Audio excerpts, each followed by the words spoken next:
नमस्कार बंधुगण बंधु माने आपण मानकु आज रही कार्यक्रम को स्वागत।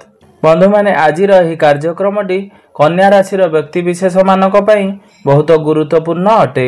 कारण कर्मफलदाता एवं न्यायदाता शनिदेव बकरी रु मार्गी हेबा पई जाउछंती, जहाँकि 15 नवेम्बर 2024 को शनिदेव बकरी रु मार्गी हेबा पई जाउछंती। तेबे शनि मार्गी हेबा परे आपणकर जीवन रे एहार किभली प्रभाव पड़िबो, शनिदेव आपणकु केउ सबु प्रकारर फल प्रदान करिवे, केउ सबु शुभ फल एवं केउ सबु अशुभ फल प्रदान करिवे, एहा परे आपणकर जीवन रे केउ सबु बड़ परिवर्तन हेबो।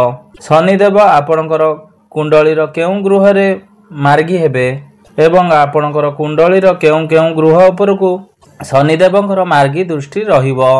ए सब विषय रे आजिर एही वीडियो रे आमे माने विस्तार रूप रे आलोचना करिबा। सेथिपई बंधु माने वीडियोटी को स्किप न करी शेष पर्यंत निश्चय देखंतु एवं वीडियोटी को लाइक करी चैनल टी को सब्सक्राइब कर दियंतु। भक्ति एवं श्रद्धार सहित आपण कमेंट बॉक्स रे जय श्री जगन्नाथ जय शनिदेव निश्चय लिखि दियंतु। तेबे बंधु माने प्रथमे आसंतु जानि नेबा बकरीर अर्थ कोन एवं मार्गीर अर्थ कोन। बंधु माने जेतेबेले कोनोसी ग्रह सूर्यंग ठारू दूरता बनेई नै थांती एवं सठिक गति अनुसार गोचर करि पारि नथांती, सेतेबेले सेही ग्रह बकरी होई जाई थांती एवं तांकर गति मध्य धीर होई जाई थाए एवं से आपनकु जेउ प्रकारर फल प्रदान करिबा कथा सेतिकी मात्रा रे आपनकु फल प्रदान करि पारि नथांती। मात्र गुरुत्वपूर्ण कथा हेउछि मात्र जेतेबेले कोनोसी शुभ ग्रह बकरी होई थांती तो सेतेबेले तांकर शुभता वृद्धि होई थाए, से आपनकु अधिक शुभ फल प्रदान करिथांती कारण तांकर चेष्टा बल बढ़ी जाई थाए।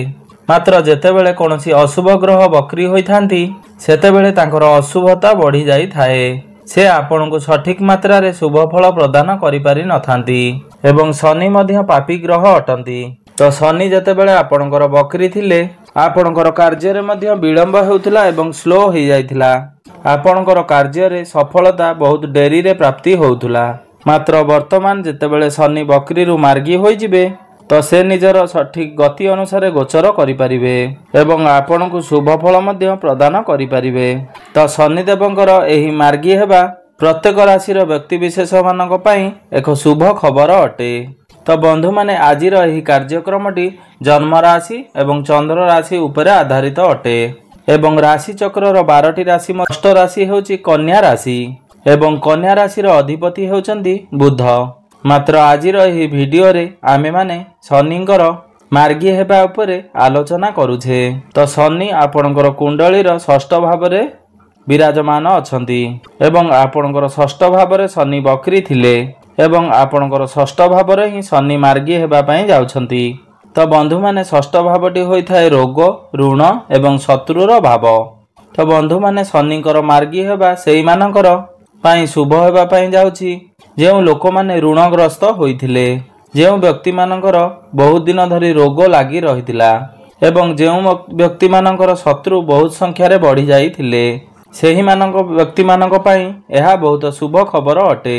कारण शनि जेतेबेले मार्गी हेबे से आगो को अग्रसर हेबे। तो जेउ माने ऋणग्रस्त होइथिले सेमानकर ऋण धीरे धीरे परिशोध हेबाकु लागिबो एवं जेउ मानकर कोनोसी रोग बहुत दिन धरि लागि रहितिला सेमानकर स्वास्थ्य रे उन्नति परिलक्षित हेबो एवं जदि आपणकर शत्रु संख्या वृद्धि होई जाइथिला तो आपणकर शत्रु संख्या कम होई जिवो एवं आपणकर शत्रु माने आपणकर मित्र रे परिणत हेबाकु लागिबे। एहा सहित षष्ठ भावटी कोर्ट कचेरीर भाव मध्य होई थाए। तो जेउ व्यक्ति मानकर कोर्ट कचेरी रे किछि मामला लागि रहितिला तो मामला आपणकर सपक्ष रे जिवो, आपणकर विजय लाभ हेबो। जदि आपणकर कोनोसी भी केस लागिथिला आपणकर समाधान होई पारु नथिला ताहा मध्य आपणकर निश्चिंत भाव रे समाधान होई जिवो। जेउ व्यक्ति मानकर पादरे किछि जंत्रणा थिला, स्टोमक रिलेटेड किछि इशू थिला किंबा जेउ मानकर डेंटल इशू थिला तेबे शनिंकर मार्गी हेबा परे एही सब क्षेत्र रे तांकर सुधार आसीबो, स्वास्थ्य रे तांकर उन्नति परिलक्षित हेबो। बंधु माने शनिंकर मार्गी दृष्टि आपणकर अष्टम भाव द्वादश भाव एवं तृतीय भाव उपरे रहुछि। तो बंधु माने अष्टम भावटी गभीर ज्ञानर भाव होई थाए। तो शनिकर जदि मार्गी दृष्टि आपणकर अष्टम भाव उपरे पड़िबो तो शनि आपनको गभीर ज्ञान प्रदान करिवे एवं जदि आपण हायर एजुकेशन करिया पई चाहुतिले तो सेथिरे समय मध्य आपनको साथ देबो। आपणक पई समय बहुत शुभ रहिबो।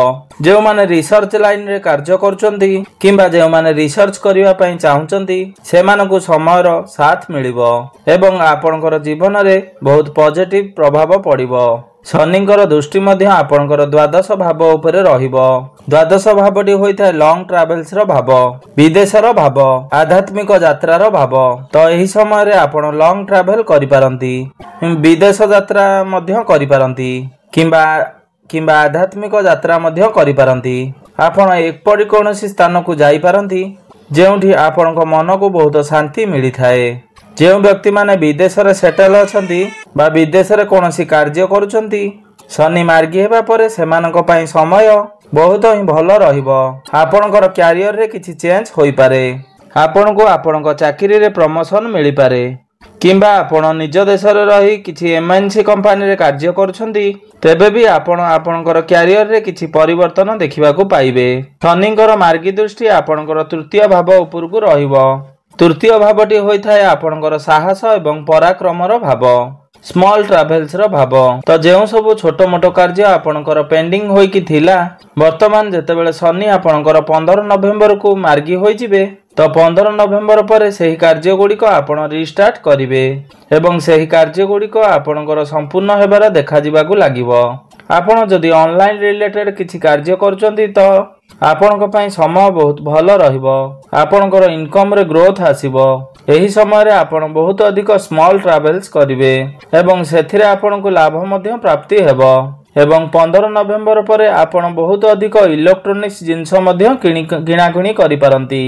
मात्र तथापि भी आपण आपणकर बाणी उपरे संयमता रक्षा करंतु एवं आपणकर सब बेले जो संदेह मनोवृत्ति आपणकर निज भितर दूरेई रखंतु। आपणक भितर जो कन्फ्यूजन सब बेले लागी रहुची आपण से कन्फ्यूजन को दूरेई रखिया पई चेष्टा करंतु। बंधु माने शनि जो मार्गी हेबे आपणको शुभ एवं अशुभ फल निश्चय भाव प्राप्ति करिवे। मात्र मोटामोटी भाव में आमे जदि देखिबाकू जिबा शनिदेव आपणको अधिक मात्रा रे शुभ फल प्रदान करिवा पई जाउछंती। आपणकर जीवन रे जहा भी सब परिवर्तन हेबा पई जाउछि ताहा निश्चिंत भाव में पॉजिटिव चेंजेस हेबा पई जाउछि। तबे बंधु माने एहा थिला शनिदेव मार्गी हेबा परे आपणको आपणकर जीवन रे केउ सब फलाफल प्रदान करिवे। आपणकर जीवन रे शनिदेवंकर मार्गी हेबा किभଳି प्रभाव पकाइबो, आपणकर केउ गृह रे शनिदेव मार्गी हेबे एवं केउ सब गृह उपरकू शनिकर मार्गी दृष्टि रहिबो, केउ सब गृह को शनिदेव एक्टिव कराइबे एवं जेउ गृह रे शनिदेवंकर दृष्टि पड़िबो सेही सब गृहर कार्य मध्य आपणको जीवन रे एक्टिव होई जिवो एवं एहा परे आपण आपणकर जीवन रे अधिक सफलता लाभ करिवे। तेबे बंधु माने जहा भी किछि अशुभत्व रहुची से सब अशुभत्वर खंडन पई आपण अधिक शुभ फल पाइबा पई किछि विशेष प्रतिकार करिवा मध्य आवश्यकता अटे।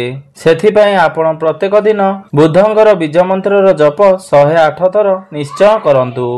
प्रत्येक दिन आपण हनुमान चालीसार पाठ करंतु एवं प्रत्येक दिन आपण शुक्रंकर बीज मंत्र 108 थर जप करंतु। तो बंधु माने आपण जदि प्रत्येक दिन एही प्रतिकार गुड़िक करंती देखिबे निश्चिंत भाव में आपणकर जीवन रे जेउ सबु अशुभत्व रहुची से अशुभत्व गुड़िक खंडन होई पारिबो एवं आपणको अधिक शुभ फल प्राप्ति होई पारिबो। तो बंधु माने मोर এই ভিডিওটি যদি आपण मानकु भलो लागि थाए तबे भिडियोटी को गोटे लाइक करी चैनल टी को सब्सक्राइब कर देबे एवं कमेंट बॉक्स रे भक्ति एवं श्रद्धार सहित जय श्री जगन्नाथ एवं जय शनिदेव अवश्य लिखि देबे। तेबे बंधु माने आपणकर जीवन मंगलमय हो एहा ही प्रभुଙ୍କ निकट रे मोर एतिकी